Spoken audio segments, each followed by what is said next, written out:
pagi hari ini kita lakukan dengan pengakuan bahwa pertolongan kita datang dari Tuhan, pencipta langit dan bumi serta segala isinya. Tuhan yang tiada pernah meninggalkan perbuatan tangannya. Turunlah atas kita sekalian kasih karunia dan damai sejahtera dari Allah Bapa, Putra dan Roh Kudus dalam ibadah pada pagi hari ini. Kami berserah kepadamu ya Bapa, Engkau Allah yang baik dan sempurna. Kami ini adalah umat yang telah Engkau tebus, Engkau kasihi. Kami mau menaikkan rasa syukur kami kepadamu, puji sembah kami kepadamu. Mari bawa kami masuk dalam hadirat-Mu ya Tuhan. Biarlah kami boleh merayakan kebaikan Tuhan yang luar biasa itu dalam kehidupan kami. Berkatilah kami, pimpinlah ibadah ini dari awal sampai pada akhirnya. Nama Tuhan dipuji dan dipermuliakan. Di dalam nama Tuhan Yesus kami berdoa. Amin. Selamat beribadah, Tuhan memberkati kita semuanya.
bersyukur sebab cintamu padaku takkan pernah berubah. Hati kami percaya Tuhan, walau bumi bergoncang, gunung-gunung beranjak, namun kasih setiamu tak pernah kuasa bersyukur sebab cintamu padaku takkan pernah berubah. Hatiku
dalam-Mu.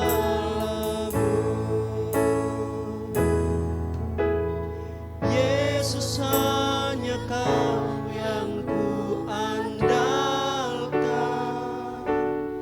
melebihi siapapun juga. Yesus, hanya Kau yang ku percaya, di setiap waktu tiada lain yang ku andalkan selain Kau, Yesus.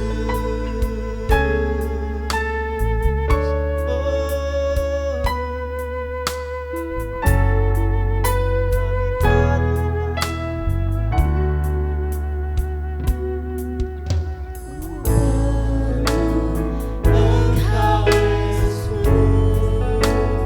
haus jiwaku menanti Kamu. Ku percaya Kau penuh harapanku di dalam-Mu.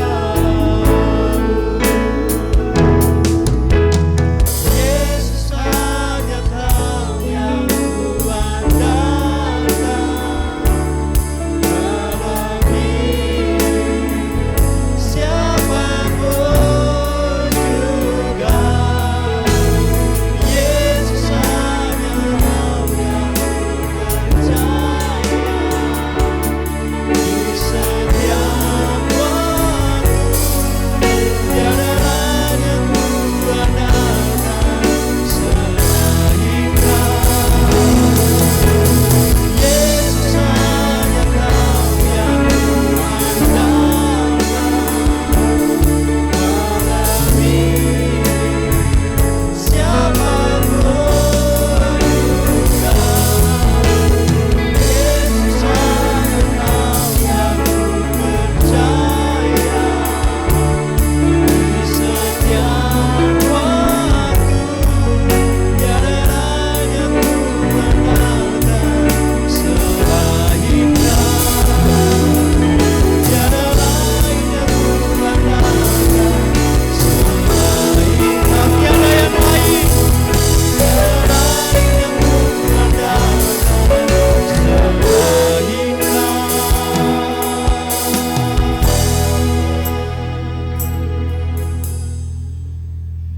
Yesus,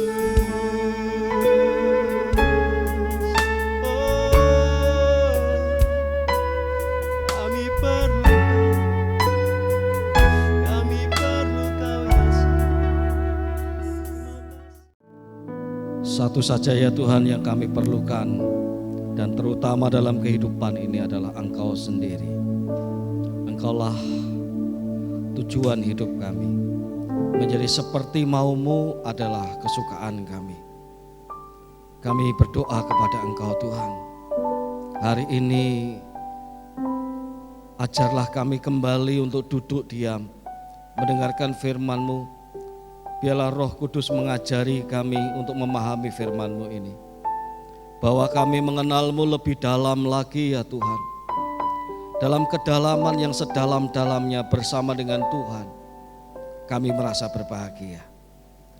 Kami berdoa kepadamu Tuhan.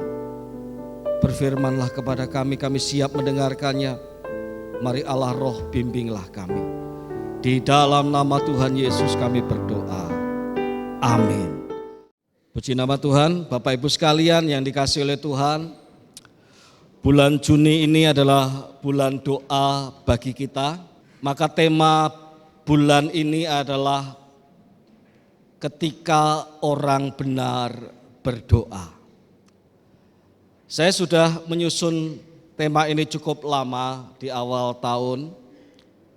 Dan sebenarnya tema yang saya susun untuk minggu pertama di bulan doa ini bukanlah tema sebagaimana yang kemarin diumumkan.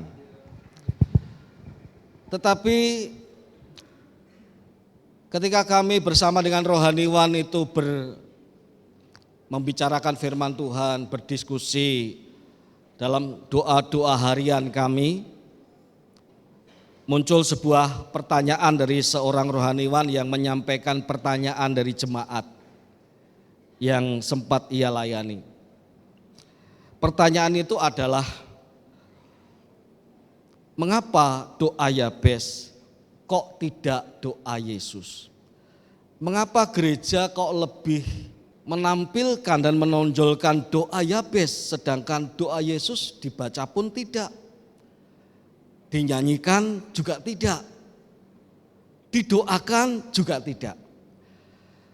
Saya tertarik dengan pertanyaan ini, lalu saya berkata dalam percakapan dengan rohaniwan itu, ada baiknya saya coba menjawabnya melalui khotbah. Tentu bukan untuk menjawab pertanyaan satu orang ini, tetapi saya pikir ada sesuatu hal sebagai orang-orang percaya kita perlu memahami tentang doa Yabes dan doa Yesus itu secara benar. Mari Bapak Ibu, hari ini ada sebuah tema yang mungkin cukup provokatif ya. Doa Yabes atau doa Yesus. 1 Tawarik pasal 4 ayat yang ke-9 sampai ayat yang ke-10. Lalu kita sambung dalam Injil Matius pasal yang ke-6 ayat yang ke-9 sampai ayat yang ke-13. Kita buka dahulu 1 Tawarik pasal yang ke-4 ayat 9 sampai ayat yang ke-10. Demikian firman Tuhan. Yabes lebih dimuliakan daripada saudara-saudaranya. Nama Yabes itu diberi ibunya kepadanya sebab katanya, aku telah melahirkan dia dengan kesakitan. Yabes berseru kepada Allah Israel, katanya, kiranya engkau memberkati aku berlimpah-limpah dan memperluas daerahku. Dan kiranya tanganmu menyertai aku dan melindungi aku daripada malapetaka, sehingga kesakitan tidak menimpa aku. Dan Allah mengabulkan permintaannya itu. Catat ya, dan Allah mengabulkan permintaannya itu. Kita sambung dalam Injil Matius pasal 6 ayat 9 sampai yang ke-13.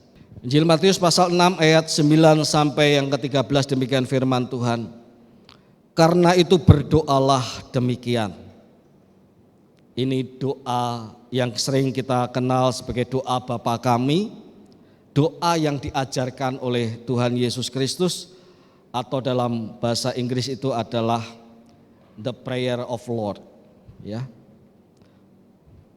atau Lord prayer. Karena itu berdoalah demikian, Bapa kami yang di surga, dikuduskanlah namamu, datanglah kerajaanmu, jadilah kehendakmu di bumi seperti di surga. Berikanlah kami pada hari ini makanan kami yang secukupnya. Saya ulangi ayat yang ke-11.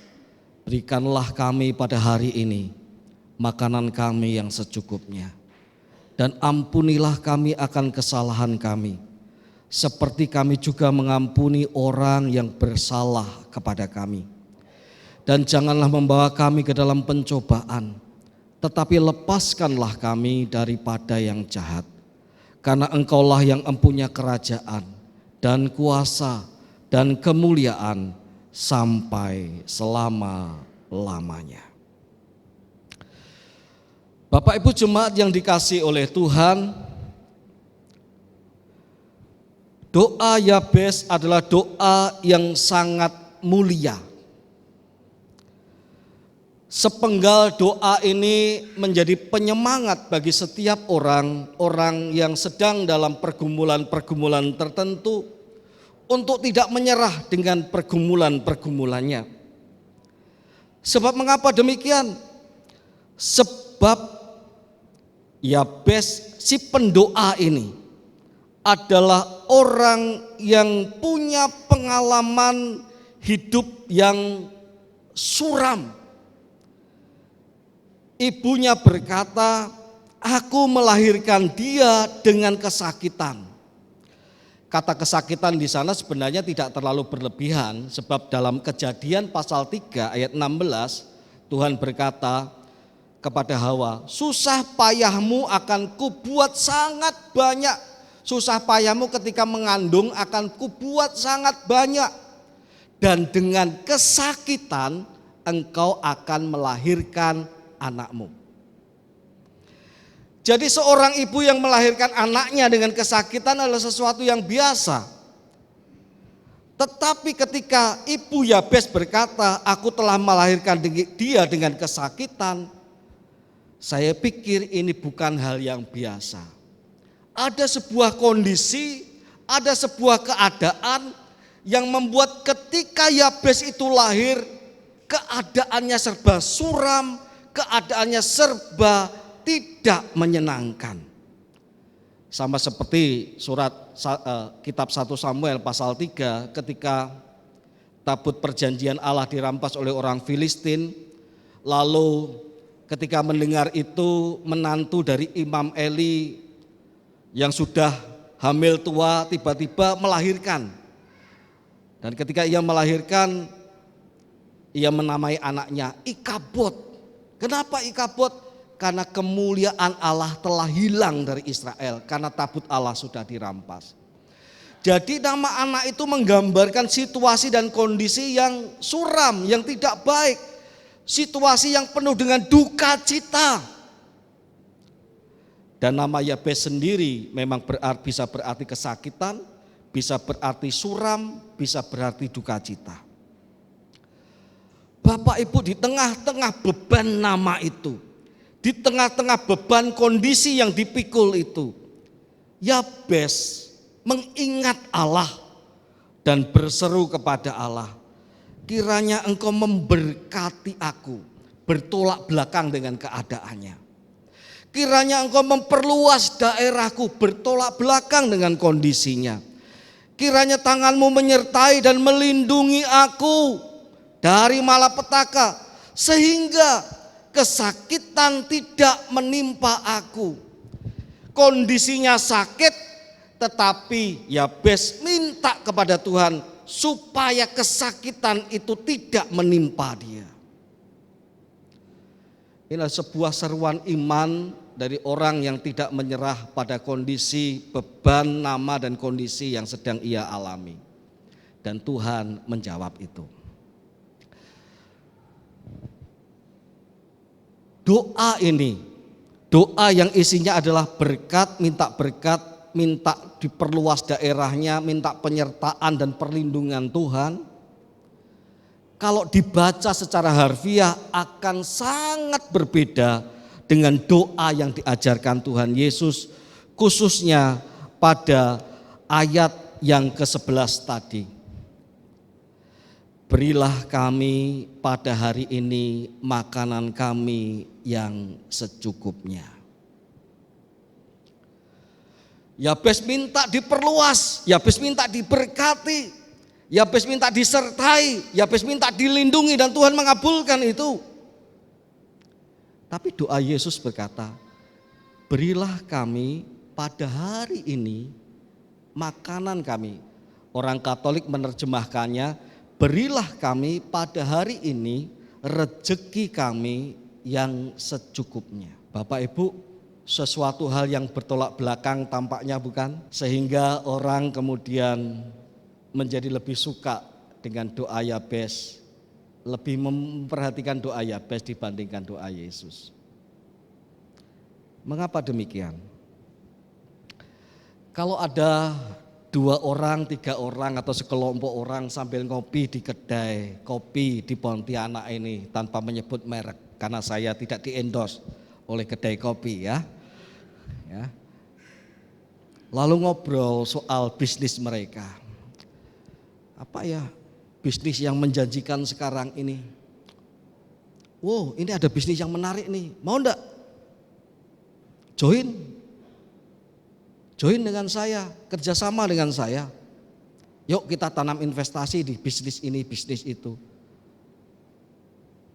Saya mau bertanya, bagi orang-orang yang sedang di kedai kopi dan sedang membicarakan bisnis dan ekspansi mereka, dengan modal yang sudah mereka siapkan, dengan perhitungan-perhitungan risiko yang sudah mereka pikirkan, saya mau bertanya, doa Yabes atau doa Yesus yang paling mudah untuk diterima? Halo? Tidak usah malu-malu Bapak Ibu. Gamblang kok. Pasti doa Yabes. Pasti gini, kita akan minta sama Tuhan. Kita akan minta Pak Pendeta untuk mendoakan supaya usaha kita diberkati. Kalau gitu ekspansi lebih luas. Tidak hanya kecil, tidak hanya satu cabang, banyak cabang didirikan, disertai dan diberkati oleh Tuhan. Tidak mungkin orang akan berkata, Pak Pendeta datang doakan bisnis kami, ini kami sedang punya usaha, ini join Pak. Doanya doa Bapak kami ya Pak, doanya begini, Tuhan berkatilah usaha ini supaya diberkati cukup setiap hari. Tidak ada Bapak Ibu. Betul? Tidak ada. Kalau begitu pendetanya tidak akan diundang lagi untuk doa, betul? Yang doa ini siapa nih? Wah Pak Gembala, Pak Pendeta Denny. Wah, tidak doanya cukup aja kok. Bagaimana?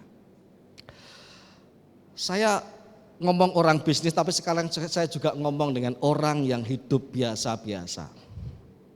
Orang yang hidup biasa-biasa, dengan kesulitan-kesulitan ekonomi, dengan pergumulan-pergumulan ekonomi tertentu.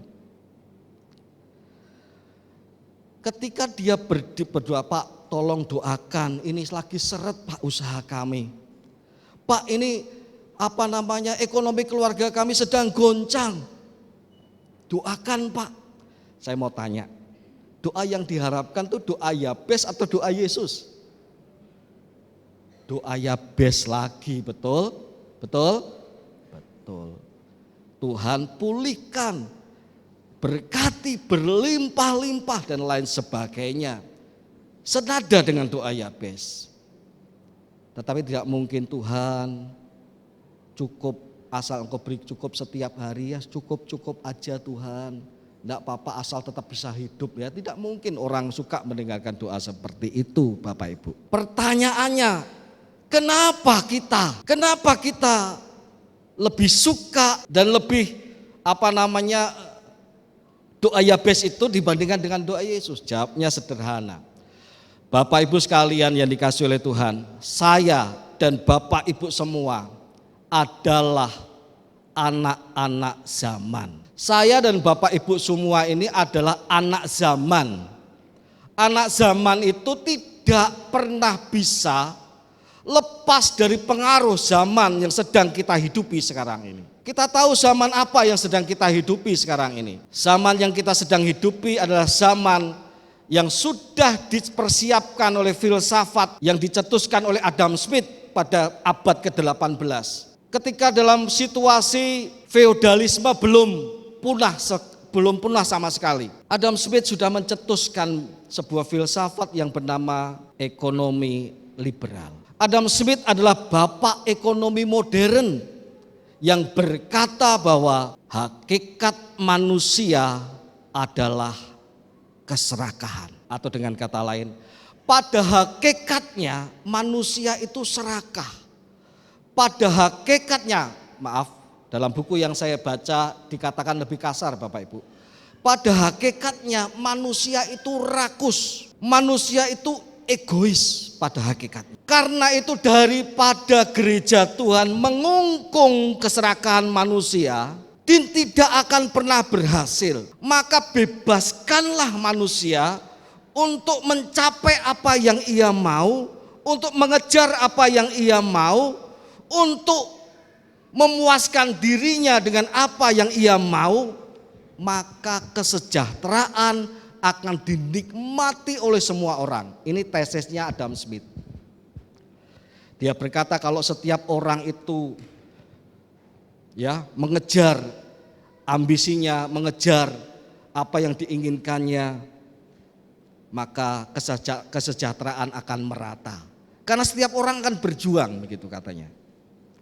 Setiap orang akan berjuang. Dan dari tesisnya Adam Smith ini, lahirlah bahwa manusia adalah makhluk yang tidak pernah dapat dipuaskan. Lahirlah sebuah sistem ekonomi yang kemudian setelah revolusi Perancis, sistem ekonomi yang disebut kapitalisme. Kita ini anak zaman kapitalisme, Bapak Ibu. Tidak peduli Bapak Ibu itu orang biasa, tidak peduli Bapak Ibu orang berpendidikan, tidak peduli Bapak Ibu itu pendeta, tidak peduli. Tetapi kita semua ini anak zaman kapitalisme. Dalam sebagai anak zaman kapitalisme, sejak kecil tanpa kita sadari sudah dicekoki dalam pikiran kita bahwa yang menjadi ukuran kesuksesan seseorang adalah ketika ia mendapat banyak. Ketika ia yang serakah dan tidak puas itu mengumpulkan banyak. Itulah yang sedang dikejar anak zaman, Bapak Ibu sekalian. Siapa orang yang paling dihormati? Bukankah orang yang mempunyai harta? Siapa orang yang paling direndahkan? Bukankah mereka yang tidak berpunya?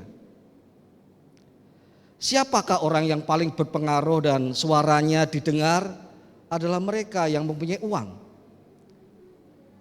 Yang mereka tidak punya uang, mau koar-koar sampai setinggi langit pun tidak akan didengarkan. Siapa pendeta yang dianggap sukses? Pendeta yang dianggap sukses adalah ketika ia punya gereja besar, jemaatnya banyak, outfitnya keren, dan bisa flexing lagi. Sayang, jadi saya tidak ada apa-apanya, Bapak Ibu sekalian. Siapa pendeta yang ketika diundang orang akan segera mencari, kita perlu jemput pendeta ini, tidak boleh loh pakai mobil biasa, dia bukan pendeta biasa. Kenapa? Maman jangan main-main, dia pendeta yang diurapi oleh Tuhan. Tandanya apa? Bukan sembarangan lah orang ini. Gerejanya besar, hartanya banyak. Bapak Ibu, semua anak zaman akan ditembus oleh namanya mendapat banyak. Semua anak zaman tidak imun dengan hal ini. Makanya doa Yabes yang mulia itu tadi bisa disalahartikan, semoga tidak ada di sini, bisa disalahartikan sebagai sarana untuk menempatkan keserakahan kita, untuk mewadahi keserakahan kita. Kalau tidak hati-hati, padahal Yabes berdoa itu bukan demi keserakahannya, tetapi karena dia memang mau lepas dari, dalam tanda mungkin, kutuk beban pengalaman hidupnya yang pahit itu. Bukan untuk mewadahi keserakahannya. Tapi zaman sekarang ini orang bisa salah mengerti, lebih suka doa Yabes karena itu klop dengan jiwa yang tidak pernah puas. Lalu bagaimana Pak Denny? Apakah doa Yabes dihapuskan saja? Tidak boleh. Doa Yabes tercatat dalam Alkitab, bahkan bukan hanya itu, saya sebut doa Yabes ini adalah doa yang mulia, Bapak Ibu. Lalu bagaimana jalan keluarnya? Jalan keluarnya adalah mari kita baca perjanjian lama dengan kacamata perjanjian baru. Sebagaimana kita membaca upacara-upacara kurban dengan kacamata anugerah Allah, mari kita sekarang ini membaca doa Yabes dalam kacamata doa Yesus. Sebab kita ini bukan hanya anak zaman, tetapi kita ini anak Tuhan. Apa Bapak Ibu? Kita ini bukan anak zaman saja, tetapi kita ini anak Tuhan. Maka mari kita baca doa Yesus. Matius pasal yang ke-6. Kalau kita perhatikan doa Yesus, apa yang sebenarnya dimaksudkan oleh Tuhan dengan doa-doa itu? Saya percaya ketika Tuhan Yesus mengajarkan doa ini, Ia tidak hanya sekedar mengajarkan orang mengucapkannya. Karena setiap doa tidak hanya keluar dari mulut, tidak keluar dari hati diucapkan mulut. Tapi setiap doa adalah doa yang membentuk hati setiap orang yang mendoakannya. Perhatikan, doa bukan hanya keluar dari hati, doa bukan hanya keluar dari hati, diucapkan mulut, tapi doa sebenarnya adalah membentuk siapa orang pendoa itu. Mari kita perhatikan baik-baik.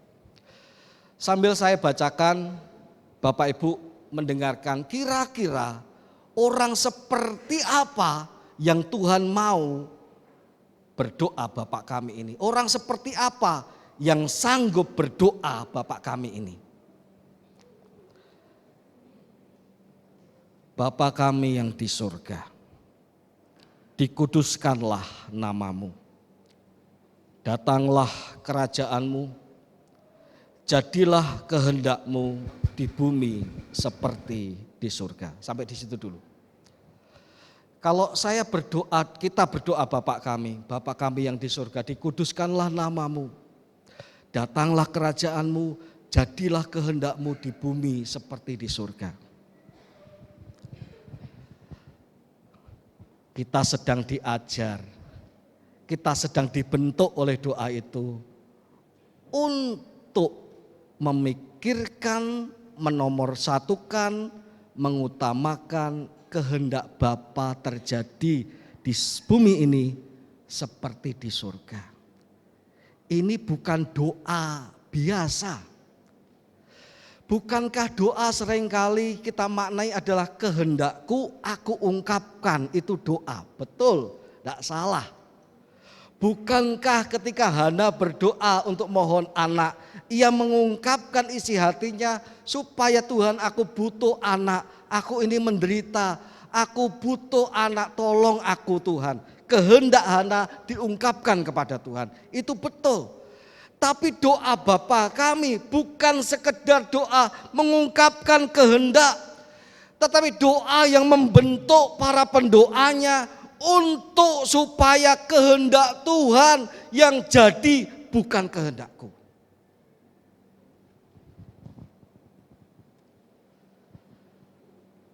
Jadi seorang pendoa Bapak kami adalah seorang pendoa yang tahu kehendakmu adalah yang terbaik Tuhan. Bukan kehendakku. Kehendakmu Tuhan itu yang paling utama, bukan kehendakku. Kita baca lebih lanjut. Berikanlah kami pada hari ini makanan kami yang secukupnya. Siapa yang mampu berdoa, berikanlah kami pada hari ini makanan kami yang secukupnya. Siapa? Adalah orang-orang yang sudah dilepaskan dari sifat keserakahan. Amin. Adalah orang-orang yang sudah dilepaskan dari nafsu tidak puas. Adalah orang-orang yang dilepaskan dari nafsu rakus. Sehingga ia bisa berkata, berikanlah kami pada hari ini makanan kami yang secukupnya. Doa ini jangan disalahartikan, doa ini akan menjadi doa bahwa Tuhan menolak orang-orang yang kaya. Tidak.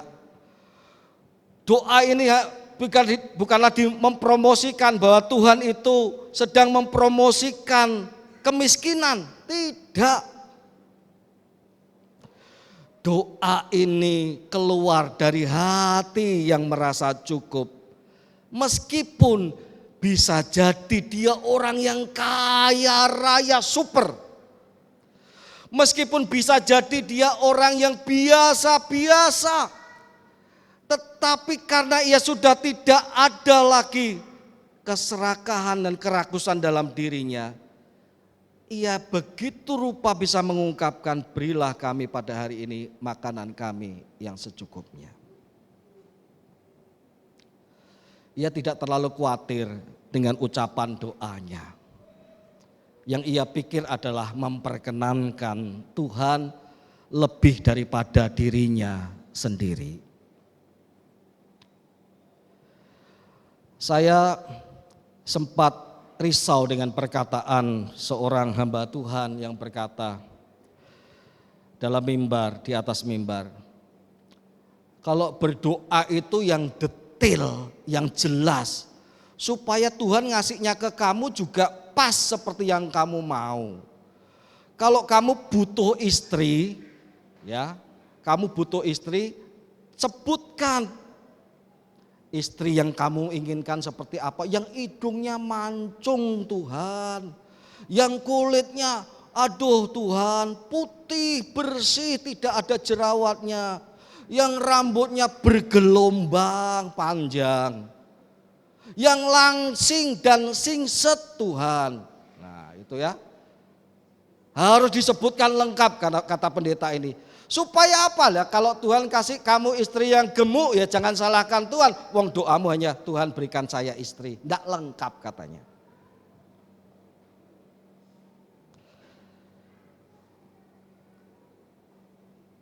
Bapak Ibu, Tuhan itu melihat hati, bukan melihat omongan kita. Amin. Tuhan itu melihat hati. Siapa hati yang pendoa ini? Tuhan tidak menjadikan ucapan kita itu mantra sehingga aku mau ini, mau itu, jepret Tuhan adakan ya seperti yang kamu ucapkan jadi. Tidak, pada hatinya penuh dengan nafsu keserakahan. Makanya Salomo itu ketika diminta oleh Tuhan, Salomo kamu mau minta apa? Salomo berkata, Tuhan berikan aku hikmat kebijaksanaan. Oh Salomo, karena kamu minta itu, apa yang tidak kamu minta aku tambahkan. Maka Salomo bukan hanya menjadi orang yang berhikmat, tetapi kekayaannya luar biasa. Konglomerat yang lebih daripada konglomerat itu Salomo.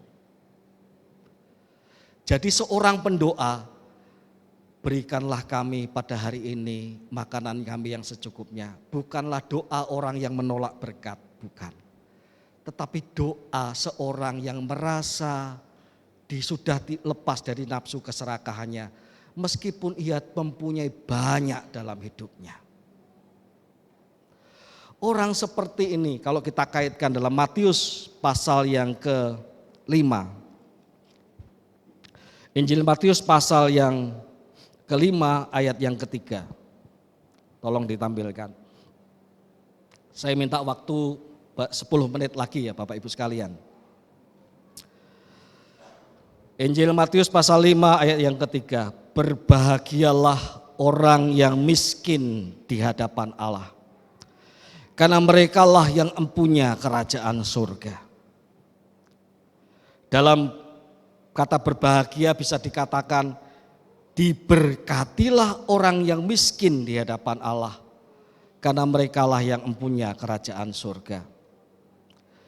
Terjemahan letterlek dari bahasa aslinya bisa diterjemahkan, berbahagialah orang yang miskin di dalam roh, karena merekalah yang empunya kerajaan surga. Alkitab terjemahan lama menerjemahkan miskin di dalam roh itu sebagai rendah hati. Berbahagialah orang yang rendah hati, karena merekalah yang empunya kerajaan surga. Tapi hari ini semua terjemahan itu tidak ada yang salah, tepat. Berbahagialah orang yang miskin di hadapan Allah, karena merekalah yang empunya kerajaan surga. Kenapa? Karena di hadapan Allah, siapakah yang mau bersaing kekayaan dengan Allah? Halo? Ada yang mau bersaing? langit bumi ini punyanya Allah. Ada yang mau bersaing? Hidup kita itu juga anugerah Allah. Nafas yang diberikan kepada kita itu juga punyanya Allah. Roh kita ini juga punyanya Allah. Lalu siapa kita?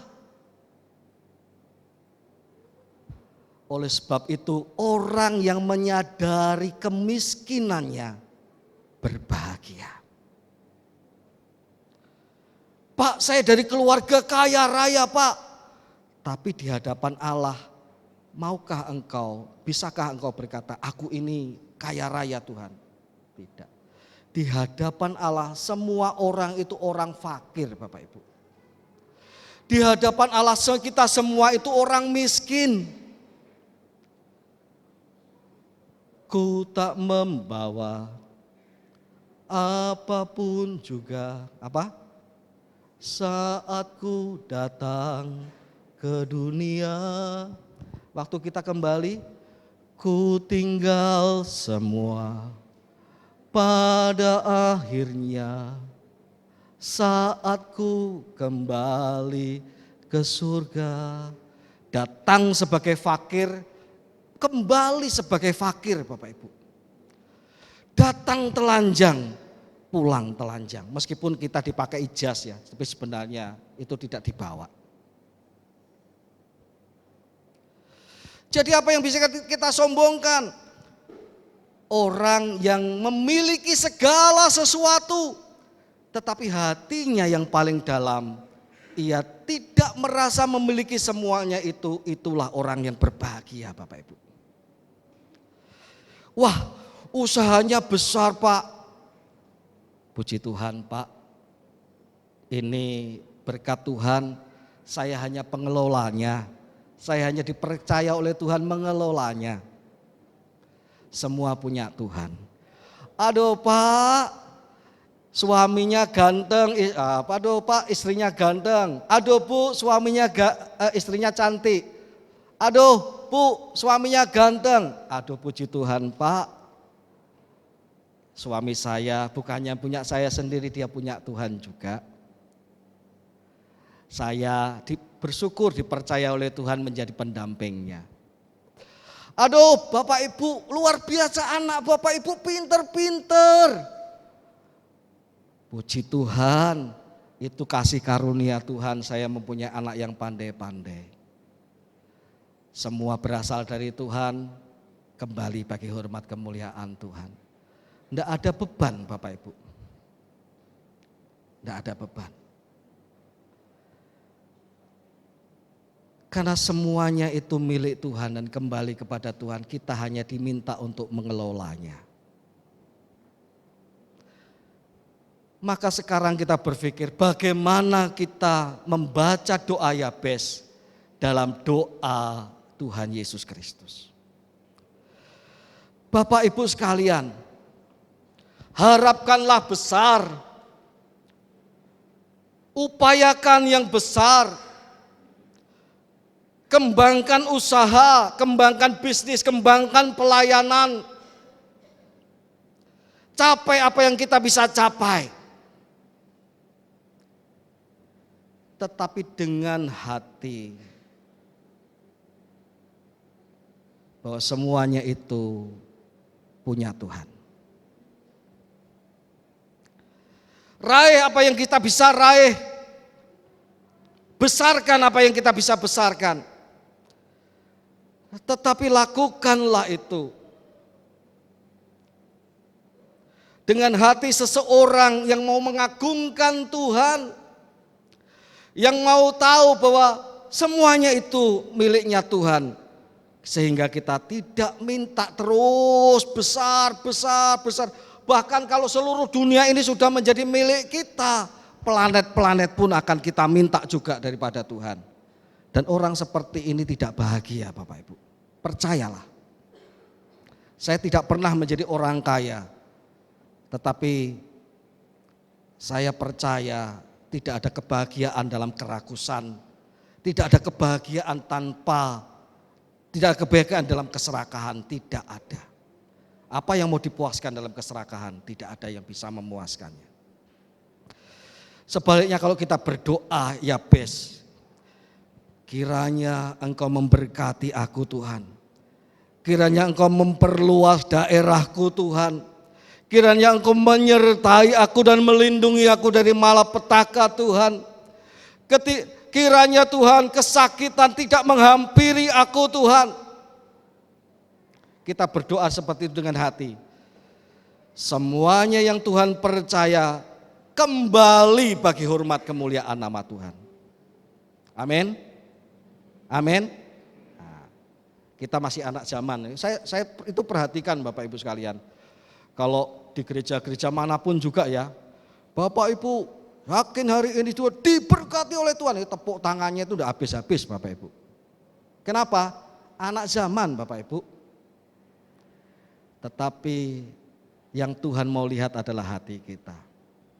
Silahkan punya banyak. Saya suka jemaat Tuhan diberkati oleh Tuhan, tapi saya berdoa. Kiranya doa Bapak kami membentuk hati kita juga bahwa Allah di atas segala-galanya. Sehingga dalam keberhasilan kita tidak mendongak. Sehingga dalam keterpurukan kita tidak nunduk. Karena dalam keberhasilan kita tahu itu punya Allah. Aku ini hanya pengelola. Tetapi ketika di hadapan pada pergumulan, itu juga punya Allah. Kalau Allah mau ambil silahkan. Tetapi aku cukup bahagia karena aku berharga di mata Tuhan. Bapak Ibu sekalian yang dikasih oleh Tuhan, di tengah-tengah anak zaman dibutuhkan mental anak-anak Tuhan. Di tengah-tengah mental anak-anak zaman dibutuhkan jiwa anak-anak Tuhan. Mari kembangkan hidup Bapak Ibu seluas-luasnya. Tuhan memberkati Bapak Ibu sekalian. Tapi jangan pernah lupa, Allah menunggu hatimu berpaut hanya kepadanya, bukan kepada apa yang engkau mau capai. Tuhan memberkati.